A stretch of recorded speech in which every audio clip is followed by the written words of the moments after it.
Olá, meus amigos, Alex aqui para o Manda Resumos.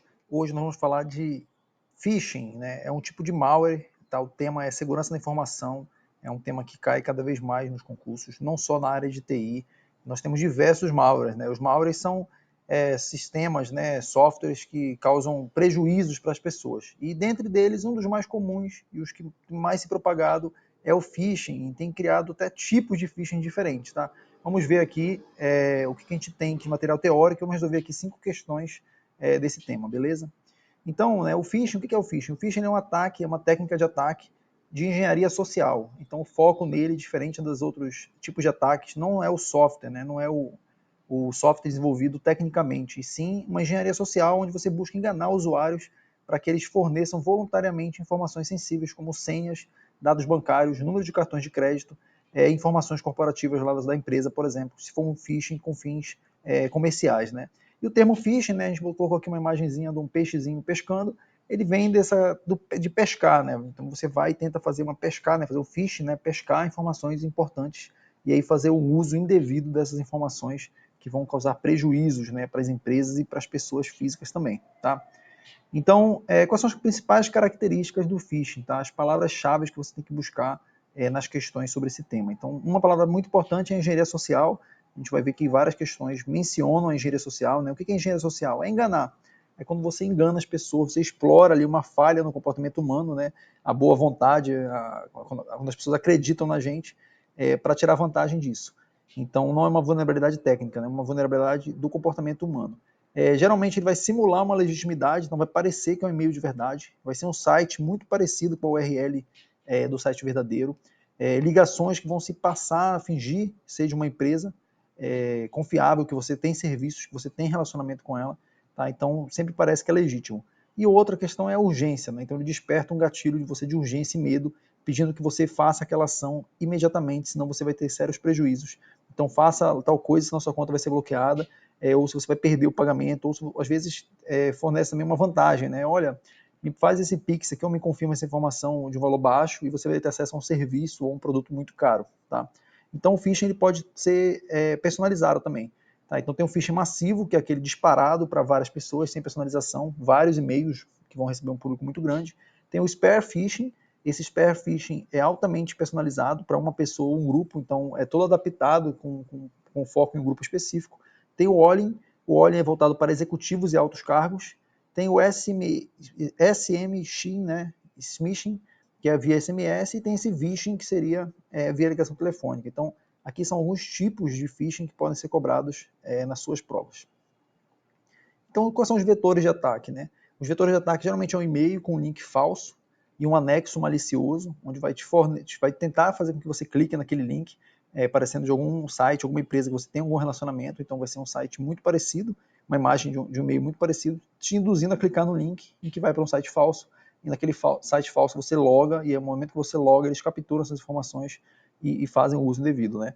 Pode ser também através de mensagens instantâneas, né? WhatsApp, Telegram e redes sociais, pop-ups e anúncios maliciosos em sites, links encurtados para mascarar, né, a URL é suspeita, então ele vai criar um link encurtado, você vai clicar e vai para um site falso.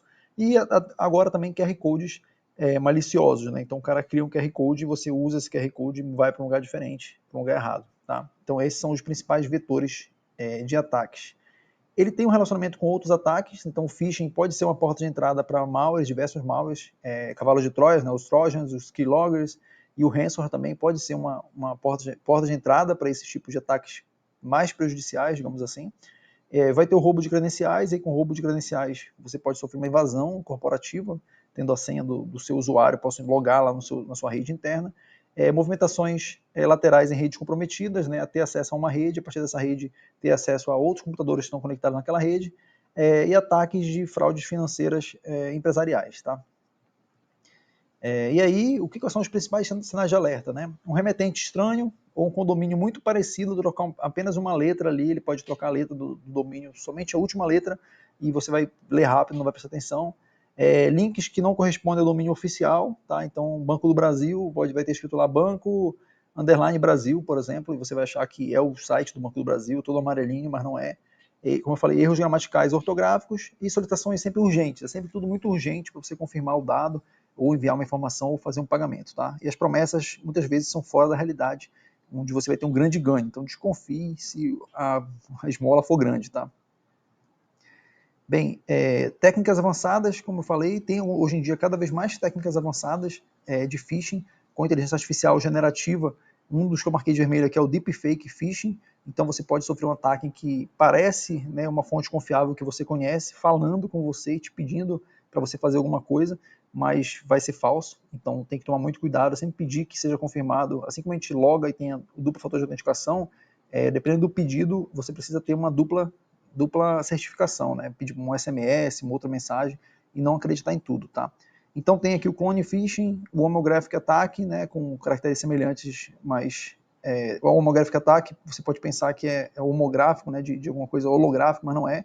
É quando ele troca somente uma letra, né, põe um acento, põe um caractere diferente. O main the browser, quando o malware que altera transações durante a navegação legítima, o deepfake phishing que eu comentei, e tem esse consent phishing, que é quando o usuário concede permissões legítimas a um app malicioso. Então você vai lá e concede permissão e aquele app malicioso que parecia ser um app legítimo toma conta do seu usuário e acaba capturando a sua senha. Tá? E por último, quais são as medidas de proteção? Educação contínua, então tem que educar o usuário no ataque de phishing. O principal alvo são as pessoas, não é a técnica, não é o computador, não é o software. Tá? Utilizar a autenticação de múltiplos fatores, isso é muito importante. Muitas questões vão cobrar quais são as medidas de proteção para evitar um phishing. Filtros anti-spam e antivírus, né? Verificar as URL antes de inserir credenciais, tenha políticas claras de segurança de comunicação corporativa na empresa e ter também um sistema de monitoramento e resposta a incidentes para detecção rápida dos ataques de phishing. Então é isso, né? Engenharia social, múltiplo fator de autenticação são uma das palavras-chave que podem aparecer na sua prova. E vamos ver agora rapidamente 5 questões aqui. Primeira questão, VUNESP, cargo de assistente de informática, né? O termo phishing é amplamente utilizado no contexto da segurança digital. A cenário alternativa que apresenta a definição mais adequada para esse termo. Então a gente vai procurar aqui a palavra-chave engenharia social. Geralmente essa palavra aparece e essa questão apareceu isso. Então nós temos aqui a letra A, técnica de engenharia social. Letra B, técnica que explora vulnerabilidade em software. Vulnerabilidade em software não tem a ver com phishing.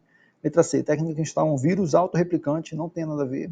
Letra D, técnica que registra as teclas, não, aqui o keylogger, né, não tem a ver também. E a letra E, técnica de engenharia social novamente, tá? E a E, ela tá errada porque ela diz que a gente implanta um programa malicioso no computador, o qual criptografa os dados do usuário e exige pagamento, tá? Isso aqui de exigir pagamento é o ransomware, não é o phishing, tá? O phishing é a letra A, engenharia social, que engana o usuário para obter informações sensíveis como senhas e dados bancários, geralmente por meio de e-mails falsos ou sites fraudulentos. Então, engenharia social e informações sensíveis são as palavras-chave. Segunda questão, lá em Bauru, as alternativas abaixo, qual alternativa descreve uma prática recomendada para proteger dados pessoais e minimizar risco de ataques cibernéticos, como o phishing e roubo de identidade? Então a gente vai procurar como medida de defesa sempre a autenticação de 2 fatores ou treinamentos, capacitações das pessoas. Tá? Configurar senha simples, não. Ignorar soluções de segurança de sites e plataforma, não. Desabilitar um antivírus e firewall, também não.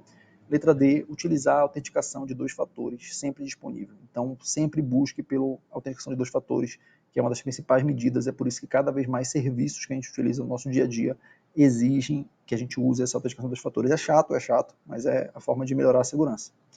Terceira questão, Quadrix.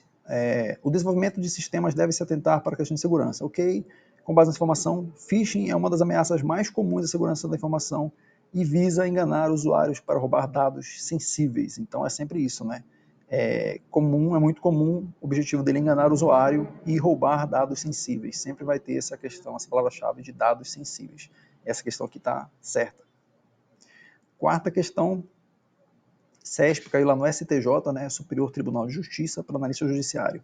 E aí ele começou a cobrar algo mais específico. Como eu falei lá, se a gente voltar lá nos meus slides, vocês vão ver que a gente colocou esses tipos, né, tá aqui, ó, tipos de phishing, tá? É um phishing mais personalizado, tá? Então, exigia que você soubesse quais eram esses tipos, tá? Então, nós temos o spear phishing, ele é um alvo de grupos específicos ou tipo de indivíduos, como administradores de sistemas em uma empresa, então é um phishing já personalizado, ele vai colocar ali informações de um grupo que costuma usar alguma informação, tá? E esse Wallen aqui é um tipo de phishing ainda mais direcionado, geralmente com alvo um CEO, um CFO, ou um diretor de uma empresa, é algo para uma pessoa, tá? Então, o Olhem é para uma pessoa e o spear phishing é para um grupo de pessoas muito específico. Então, essa questão aqui está certa também. E a última questão de hoje, caiu lá na Federal do Paraná, para o cargo de técnico de laboratório.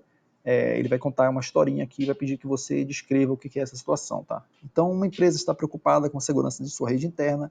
A equipe de segurança observou que alguns funcionários estão recebendo e-mails com links para sites desconhecidos que solicitam preenchimento de informações pessoais, como senhas e números de cartão de crédito.